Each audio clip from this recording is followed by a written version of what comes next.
नमस्कार दोस्तों, पढ़ोगे तभी तो सीखोगे यूट्यूब चैनल के इस ऑनलाइन क्लासेस में आप सभी का स्वागत है।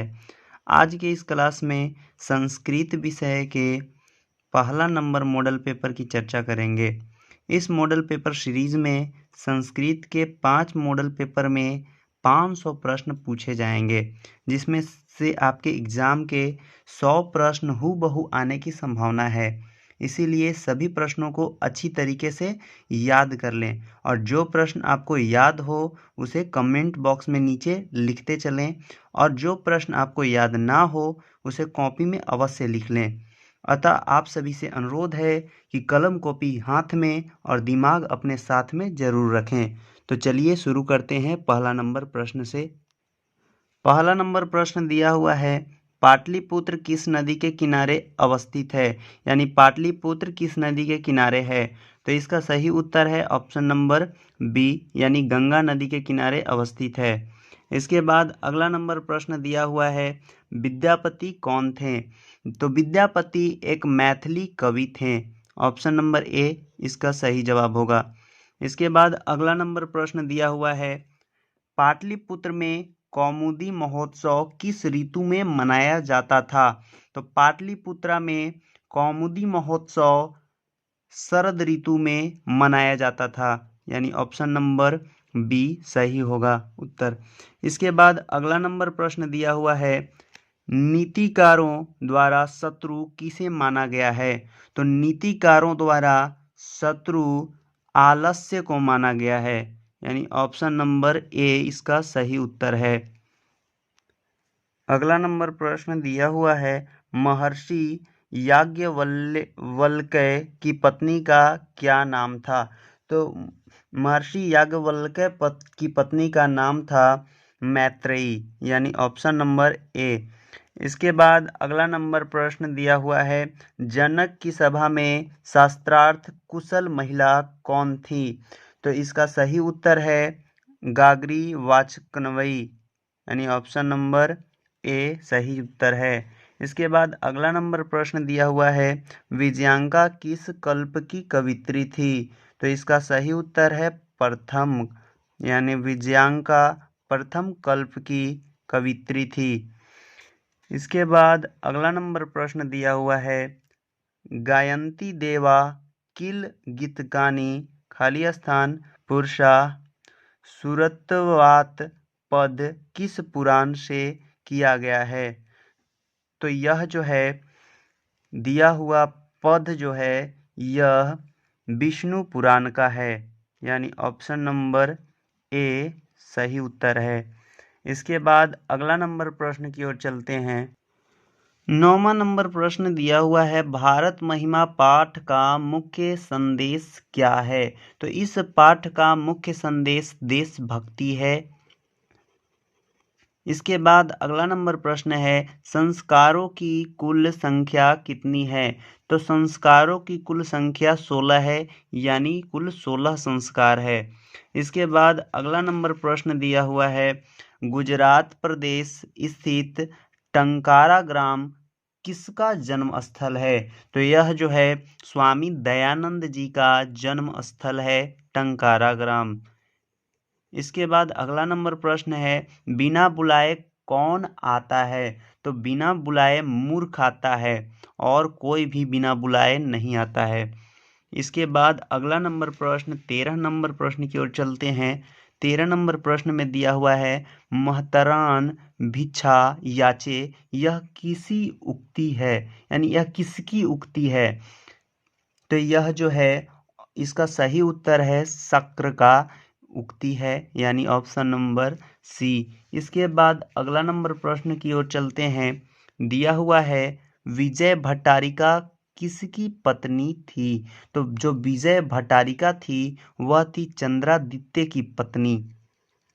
इसके बाद अगला नंबर प्रश्न दिया हुआ है, किस देश में देवता बार बार जन्म लेना चाहते हैं?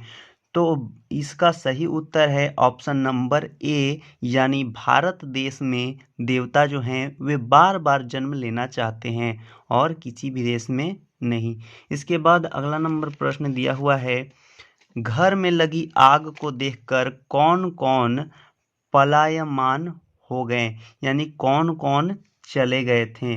तो इसका सही उत्तर है धूर्त लोग, यानी जितने भी चालाक आदमी थे वे सभी लोग घर में आग देखकर और भाग गए थे। इसके बाद अगला नंबर प्रश्न दिया हुआ है 17 नंबर प्रश्न है निरुक्त का क्या कार्य है। तो जो निरुक्त है उसका कार्य है वेदार्थ बोध। इसके बाद अगला नंबर प्रश्न की ओर चलते हैं। दिया हुआ है वैदिक साहित्य का अंतिम भाग है, यानी वैदिक साहित्य का अंतिम भाग क्या है। तो वैदिक साहित्य का अंतिम भाग उपनिषद होता है, यानी ऑप्शन नंबर ए इसका सही उत्तर है। इसके बाद अगला नंबर प्रश्न है अणु से भी छोटा क्या होता है। आत्मा, परमात्मा, पर्वत या हाथी। तो जो अणु से भी छोटा है इनमें से वह है आत्मा। आत्मा अणु से भी छोटा होता है। 20 नंबर प्रश्न दिया हुआ है काव्य मीमांसा नामक ग्रंथ किसने लिखी थी। तो जो काव्य मीमांसा नामक ग्रंथ है वह राजशेखर के द्वारा लिखा गया ग्रंथ है। इसके बाद नेक्स्ट प्रश्न 21 नंबर प्रश्न की ओर चलते हैं। गोदान किस संस्कार का मुख्य क्रम है, यानी गौ का दान किस संस्कार का कर्म है। तो इसका सही उत्तर है केशांत। इसके बाद अगला नंबर प्रश्न दिया हुआ है परम तृप्ति किससे मिलती है। तो इसका सही उत्तर है विद्या से। विद्या से परम तृप्ति मिलती है। इसके बाद अगला नंबर प्रश्न दिया हुआ है नरक के कितने द्वार होते हैं। तो जो नरक होता है उसके 3 द्वार होते हैं। ऑप्शन नंबर ए बिल्कुल सही है। इसके बाद अगला नंबर प्रश्न दिया हुआ है 24 नंबर कर्मवीर कथा का नायक कौन है। तो जो कर्मवीर कथा आप लोगों के चैप्टर में पढ़ना है उसका मुख्य नायक है राम प्रवेश राम, यानी ऑप्शन नंबर ए इसका सही उत्तर है। इसके बाद अगला नंबर प्रश्न है छात्रों का तप क्या है। तो जो छात्रों का तप होता है वह अध्ययन है। पढ़ाई ही छात्रों का तप होता है, जिसका परिणाम परीक्षा के रिजल्ट में पता चलता है। इसके बाद अगला नंबर प्रश्न दिया हुआ है 26 नंबर स्वामी दयानंद के द्वारा आर्य समाज की स्थापना कब की गई थी। तो जो स्वामी दयानंद सरस्वती थे उन्होंने आर्य समाज की स्थापना 1875 ईस्वी में किए थे। इसके बाद अगला नंबर 27 नंबर प्रश्न दिया हुआ है विरजानंद किसके गुरु थे। तो विरजानंद जो थे स्वामी दयानंद सरस्वती के गुरु थे, यानी ऑप्शन नंबर ए इसका बिल्कुल सही जवाब है। इसके बाद अगला नंबर प्रश्न दिया हुआ है स्वामी दयानंद का परिवार किसका उपासक था। तो जो स्वामी दयानंद के परिवार थे वे सभी लोग शिव के उपासक थे, यानी ऑप्शन नंबर ए इसका सही उत्तर है। 29 नंबर प्रश्न दिया हुआ है मंदाकिनी वर्णनम पाठ किस ग्रंथ से संकलित है, यानी किस ग्रंथ से लिया गया है। तो यह जो है मंदाकिनी वर्णनम यह वाल्मीकि रामायण से लिया गया है, यानी जो रामायण है वाल्मीकि जी के द्वारा लिखा हुआ उसी से लिया हुआ है मंदाकिनी वर्णनम। इसके बाद नेक्स्ट प्रश्न की ओर चलते हैं। दिया हुआ है 30 नंबर में कर्णस्य दानवीरता पाठ भास के किस रूपक का भाग विशेष है। तो यह जो है कर्णभारम का भाग विशेष है, यानी ऑप्शन नंबर ए इसका सही उत्तर होगा। इसके बाद अगला नंबर प्रश्न दिया हुआ है राष्ट्रों के बीच द्वेष का कारण क्या है। तो दो राष्ट्रों के बीच दूसरे राष्ट्र का उत्कर्ष जो है यह द्वेष का कारण बन जाता है। इसके बाद नेक्स्ट प्रश्न दिया हुआ है बराह मिहिर द्वारा रचित कौन सा ग्रंथ है, यानी इनमें से कौन सा ग्रंथ बराह मिहिर द्वारा रचित है। आचार संहिता या विचार संहिता या वृहत संहिता या मंत्र संहिता। तो इसका सही उत्तर होगा वृहत संहिता। इसके बाद नेक्स्ट प्रश्न की ओर चलते हैं। दिया हुआ है अलस कथा अंतर्गत मिथिला में कौन मंत्री थे। तो मिथिला में कौन से मंत्री थे किस कथा के अनुसार, तो अलस कथा के अनुसार। तो इसका सही उत्तर होगा वीरेश्वर। वीरेश्वर नाम के मंत्री थे। इसके बाद अगला नंबर प्रश्न दिया हुआ है सरस्वती का कुलगृह कौन सा महानगर था। तो वे था, इसका उत्तर होगा ऑप्शन नंबर सी पाटलिपुत्र। और आप लोग कमेंट में बताइएगा कि पाटलिपुत्र को कौन कौन से नाम से जाना जाता है। इसके बाद अगला नंबर प्रश्न दिया हुआ है स्वामी दयानंद ने किस नगर में आर्य समाज की स्थापना की थी। तो इसका सही उत्तर है मुंबई में। इसके बाद नेक्स्ट प्रश्न की ओर चलते हैं। दिया हुआ है विजयार्डका का काल किस शतक में माना जाता है। तो यह जो है इसका सही उत्तर है अष्टम, यानी अष्टम शतक में विजयांका का काल माना जाता है। 37 नंबर प्रश्न दिया हुआ है एक देश दूसरे देश को क्या देखकर जलता है। तो इसका चर्चा अभी पिछला क्वेश्चन में हो चुका है। तो यह जो है एक दूसरे का उत्कर्ष देखकर जलता है। इसके बाद अगला नंबर प्रश्न दिया हुआ है याज्ञवल्क्य अपनी पत्नी मैत्रेयी को किसकी शिक्षा देते हैं। तो जो याज्ञवल्क्य हैं वे उनकी पत्नी है मैत्रेयी। तो वे अपनी पत्नी को शिक्षा देते हैं आत्म तत्व का, यानी ऑप्शन नंबर सी इसका सही उत्तर होगा। इसके बाद नेक्स्ट नंबर प्रश्न है 39 नंबर पटना नगर की पालिका देवी कौन है। तो वे पटन देवी हैं जो पटना नगर की पालिका हैं। इसके बाद नेक्स्ट प्रश्न दिया हुआ है अलस कथा के रचयिता कौन है। तो अलस कथा के रचयिता का नाम बताना है कालिदास, विद्यापति, विष्णु शर्मा या नारायण पंडित। तो अलस कथा के रचयिता हैं विद्यापति। इसके बाद नेक्स्ट प्रश्न दिया हुआ है अलसशाला में आग लगने पर भी कितने लोग नहीं भागे, यानी अलस कथा में आलसियों की संख्या कितनी थी। जितने भी आलसियों थे वे सब नहीं भागे, तो उनकी संख्या 4 थी, यानी ऑप्शन नंबर सी चारों आलसी जो हैं वे नहीं भागते हैं आग लगने पर भी। इसके बाद नेक्स्ट प्रश्न दिया हुआ है संसार में बच्चों का सच्चा रक्षक कौन है। तो संसार में बच्चे का सच्चा रक्षक उनकी माता होती हैं।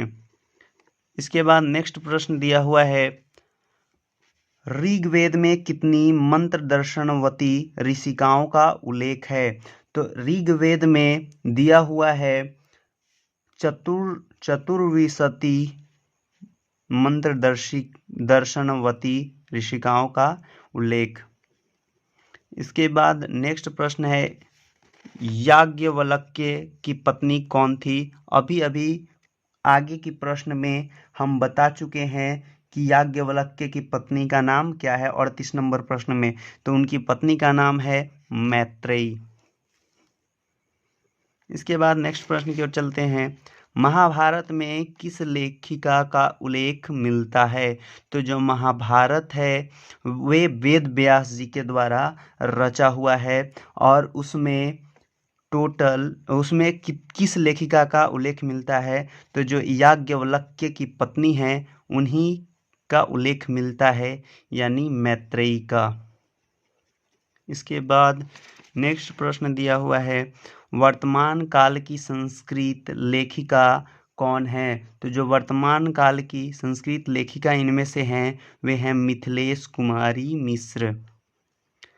इसके बाद अगला नंबर प्रश्न दिया हुआ है भारत महिमा पाठ का द्वितीय श्लोक किस पुराण से संकलित है, यानी किस पुराण से लिया हुआ है।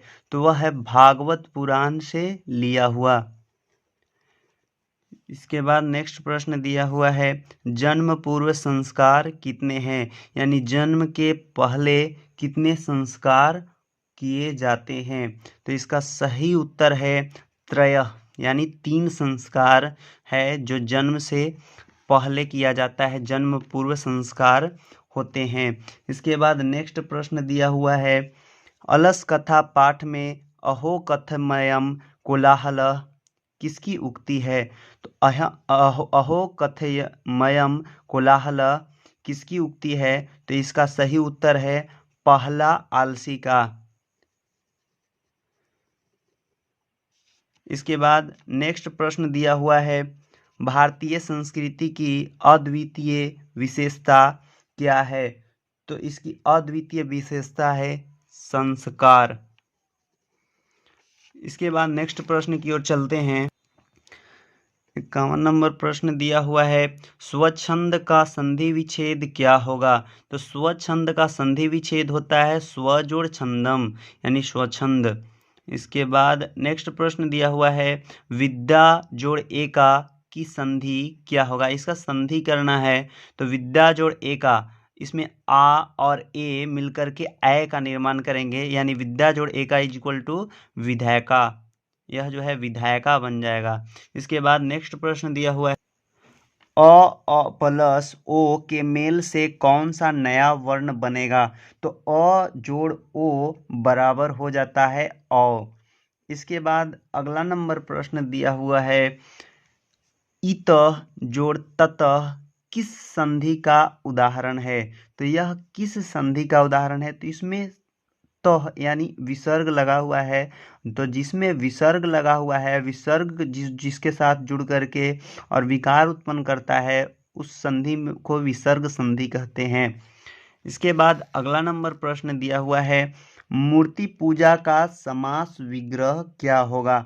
तो मूर्ति पूजा का समास विग्रह यहाँ पे हो जाएगा मूर्तस्य पूजा या मूर्तेः पूजा या मूर्ति पूजनम या मूर्तिका पूजा। तो इसका समास विग्रह मूर्तेः पूजा हो जाएगा। इसके बाद अगला नंबर प्रश्न की ओर चलते हैं। अगला नंबर प्रश्न दिया हुआ है, संस्कृतस्य शिक्षा का समस्त पद क्या होगा? तो संस्कृतस्य शिक्षा का समस्त पद यहाँ पे हो जाएगा संस्कृत शिक्षा। इसके बाद अगला नंबर प्रश्न 57 नंबर प्रश्न की ओर चलते हैं। गोल गृहम में कौन सा समास है? तो गोल गृहम में समास बताना है कि कौन सा समास है। तो इसमें कर्मधारय समास दिया हुआ है। इसके बाद अगला नंबर प्रश्न दिया हुआ है, द्विगु समास का उदाहरण कौन है? तो किसमें दिग्गु समास है? तो दिग्गु समास का उदाहरण इसमें से पंचवटी जो है इसमें दिग्गु समास का उदाहरण है। इसके बाद अगला नंबर प्रश्न दिया हुआ है, यतस्य निर्धारणम सूत्र का उदाहरण वाक्य क्या है? तो इसका उदाहरण वाक्य है कविषु या कवीनाम कालिदास श्रेष्ठ अस्ति। इसके बाद अगला नंबर प्रश्न दिया हुआ है, ग्रामम उभयतः वृक्षा सन्ति वाक्य के ग्रामम पद में द्वितीय विधायक सूत्र कौन सा है? तो इसका सही उत्तर हो जाएगा ऑप्शन नंबर ए, उभयतः योगे द्वितीया। इसके बाद अगला नंबर प्रश्न दिया हुआ है, सह सजनः प्रतीयते वाक्य में रिक्त स्थान में कौन सा पद प्रयुक्त होगा? तो इसका सही उत्तर है वस्त्रेण, यानी सह वस्त्रेण सजनः प्रतीयते। इसके बाद अगला नंबर प्रश्न दिया हुआ है, नमः के अर्थ में कौन सी विभक्ति प्रयुक्त होती है? तो नमः के अर्थ में कौन सी विभक्ति प्रयुक्त होती है? इसमें कारक विभक्ति बताना है कि कौन सा कारक विभक्ति प्रयुक्त होती है। तो नमः के अर्थ में चतुर्थी विभक्ति जो है वह प्रयुक्त होती है। इसके बाद अगला नंबर प्रश्न दिया हुआ है, किस शब्द में आ उपसर्ग है? यानी आ उपसर्ग बताना है कि किन शब्द में आ उपसर्ग है। तो इसका सही उत्तर होगा आकार।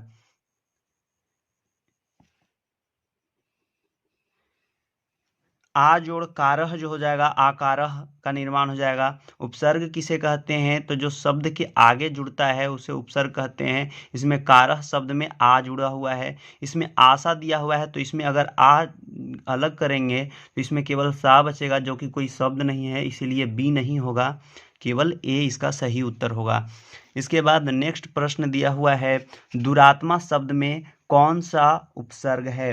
तो दुरात्मा शब्द जो दिया हुआ है उसमें उपसर्ग है दूर, यानी दूर जोड़ आत्मा, दुरात्मा यानी दूर उपसर्ग हो जाएगा बी। इसके बाद अगला नंबर प्रश्न दिया हुआ है, स्था धातु के लट लकार प्रथम पुरुष एक वचन का रूप कौन सा है? तो इसका सही उत्तर हो जाएगा ऑप्शन नंबर बी, तिष्ठति। इसके बाद अगला नंबर प्रश्न दिया हुआ है, पाश्यामी किस लकार का रूप है? तो यह जो है लिट लकार का रूप है। इसके बाद अगला नंबर प्रश्न दिया हुआ है, जही किस धातु का रूप है? तो यह जो है हन धातु का रूप है। इसके बाद अगला नंबर प्रश्न दिया हुआ है, मातरम में कौन विभक्ति है?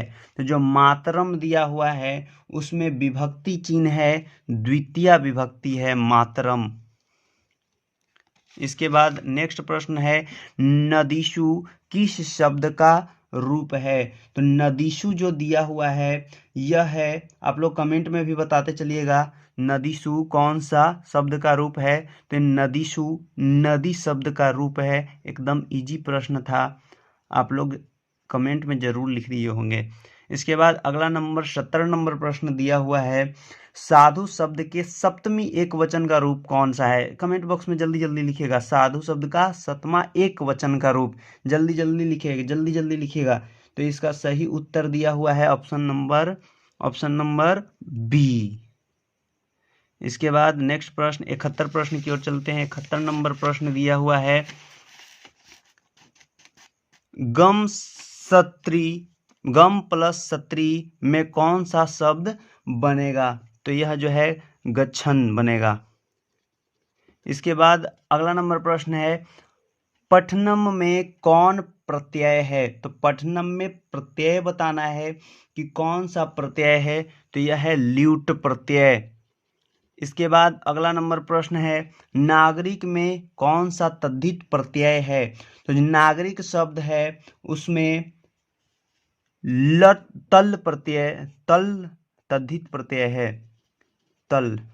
74 नंबर प्रश्न दिया हुआ है, राष्ट्र प्लस ईए से कौन सा शब्द बनेगा? तो राष्ट्र के साथ ईए जुड़ने के बाद राष्ट्रीय शब्द बनेगा, यानी ऑप्शन नंबर ए। इसके बाद अगला नंबर प्रश्न 75 नंबर प्रश्न की ओर चलते हैं। दिया हुआ है, मूसक प्लस टाप, यानी मूसक के साथ टाप जुड़ने पर कौन सा शब्द बनेगा? तो इसमें अगर टाप प्रत्यय लगता है तो वह मूसिका बन जाएगा। इसके बाद अगला नंबर प्रश्न दिया हुआ है, श्रीमती में कौन स्त्री प्रत्यय है? तो श्रीमती जो शब्द दिया हुआ है उसमें स्त्री प्रत्यय है, डीप प्रत्यय, प्रत्यय। इसके बाद अगला नंबर दिया हुआ है, इंद्राणी में कौन सा स्त्री प्रत्यय लगा हुआ है? तो इसका सही उत्तर हो जाएगा, इंद्राणी में इंगी प्रत्यय लगा हुआ है, यानी ऑप्शन नंबर बी। इसके बाद अगला नंबर प्रश्न दिया हुआ है, लव धातु के लट लकार प्रथम पुरुष एक वचन का रूप कौन सा है? तो इसका सही उत्तर होगा, लव धातु के लट लकार प्रथम पुरुष एक वचन लभते। इसके बाद अगला नंबर प्रश्न है, भुवः प्रभवः सूत्र का उदाहरण है, यानी इसका उदाहरण बताना है। तो इसका उदाहरण हो जाएगा, हिमालयात गंगा प्रभवती, यही इसका उदाहरण हो जाएगा। इसके बाद अगला नंबर प्रश्न दिया हुआ है, युष्माकम का मूल शब्द क्या है? तो युष्माकम का मूल शब्द होता है इदम। इसके बाद अगला नंबर प्रश्न दिया हुआ है, रामेण सह सीता अपि वनम गतवती में कौन सा सूत्र है? तो इसमें सूत्र है सहार्थे तृतीया। इसके बाद अगला नंबर प्रश्न की ओर चलते हैं। दिया हुआ है भारतः प्रकृत्या एव सुंदरम में कौन सा सूत्र है? तो इसमें दिया हुआ है प्रकृति दिभि उपसंख्यानम। इसके बाद अगला नंबर प्रश्न दिया हुआ है जटाभि सह तापस जायते में कौन सा सूत्र है? तो इसमें दिया हुआ है इत्यम भूत लक्षणे। इसके बाद अगला नंबर प्रश्न दिया हुआ है उद्गम में कौन सा उपसर्ग है? तो इसमें उपसर्ग बताना है कि कौन सा उपसर्ग है। तो इसका सही उत्तर है उत उपसर्ग। इसके बाद अगला नंबर प्रश्न दिया हुआ है अनुभव में कौन सा उपसर्ग है? तो अनुभव जो शब्द है इसमें अनु उपसर्ग लगा हुआ है। इसके बाद अगला नंबर प्रश्न है दूर उपसर्ग से बना शब्द। तो जो दूर उपसर्ग है इससे इसमें से कौन सा शब्द बना हुआ है? दुःस्वप्न, दुस्तर, दुष्ट, दुष्कर। तो इसमें बना हुआ शब्द है दुःस्वप्न। इसके बाद अगला नंबर प्रश्न दिया हुआ है स्था जोड़ कत्वा से कौन शब्द बनेगा? तो इससे जो शब्द बना हुआ है वह है स्थित्वा, अस्तित्वा। इसके बाद अगला नंबर प्रश्न है क्री जोड़ कत्वा से कौन शब्द बनेगा? तो इससे बना हुआ शब्द है कृत्वा। इसके बाद नेक्स्ट प्रश्न की ओर चलते हैं। 89 नंबर प्रश्न में दिया हुआ है दृश्य जोड़ कत्वा से कौन सा शब्द बनेगा? तो इससे जो शब्द बना हुआ है दृष्टवा है। इसके बाद नेक्स्ट प्रश्न की ओर चलते हैं। दिया हुआ है गम जोड़ कत्वा से कौन सा शब्द बनेगा? तो इससे जो शब्द बना हुआ है वह है गत्वा। इसके बाद अगला नंबर प्रश्न दिया हुआ है भानु जोड़ उदय का संधि करें। तो जब भानु जोड़ उदय का संधि हम करते हैं तो इसका उत्तर हो जाता है भानुदय। इसके बाद अगला नंबर प्रश्न दिया हुआ है लघु जोड़ उर्मी का संधि करें। यानी जब इसका संधि होगा तब हो जाएगा लघुर्मी, यानी ऑप्शन नंबर सी। इसके बाद अगला नंबर प्रश्न दिया हुआ है वधु जोड़ उत्सव का संधि करें। तो इसका सही उत्तर हो जाएगा ऑप्शन नंबर ए वधुत्सव। इसके बाद 94 नंबर की ओर चलते हैं। दिया हुआ है उपकृष्णम में कौन सा समास है? तो इसका समास बताना है कि कौन सा समास है। तो उपकृष्णम इसमें अव्यय लगा हुआ है यानी अव्ययी भाव समास सही उत्तर होगा। इसके बाद अगला नंबर प्रश्न दिया हुआ है पीताम्बर में कौन सा समास है?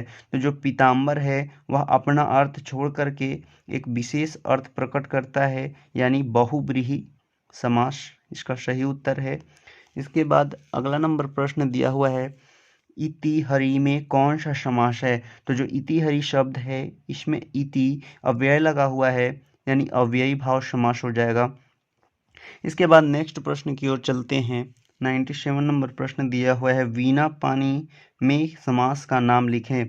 तो वीणा पानी जो शब्द है यह अपना अर्थ प्रकट नहीं करता है, इसमें सरस्वती का अर्थ प्रकट होता है यानी ऑप्शन नंबर ए बहुब्रीहि समास इसका सही उत्तर होगा। इसके बाद अगला नंबर प्रश्न है देह रक्षा में कौन सा समास है? तो जो देह रक्षा है इसमें जो समास दिया हुआ है वह होगा तत्पुरुष समास यानी देह की रक्षा तत्पुरुष समास इसका सही उत्तर होगा। इसके बाद अगला नंबर प्रश्न दिया हुआ है किस शब्द में वी उपसर्ग है? तो इसमें कौन सा शब्द ऐसा है जो वी उपसर्ग अपने साथ लिए हुए है? तो इसका सही उत्तर हो जाएगा विहार। इसके बाद अंतिम नंबर प्रश्न रमा की ओर चलते हैं। अंतिम नंबर प्रश्न की ओर चलते हैं। दिया हुआ है रमा च सीता च का समस्त पद क्या होगा? तो इसका समस्त पद हो जाएगा ऑप्शन नंबर सी रमा शीते। जो लोग आज के क्लास को अंत तक अटेंड किए हैं वे लोग कमेंट में यह ज़रूर लिखें कि मैं अंतिम तक क्लास किया है, ताकि मुझे भी मोटिवेशन मिले और इसी तरह के और भी क्लास ले सकूं। और आप लोग अगर यहाँ तक पहुँच गए हैं तो आप वीडियो को लाइक ज़रूर कर दें और चैनल को सब्सक्राइब ज़रूर कर दें। आज के लिए इतना ही। जय हिंद।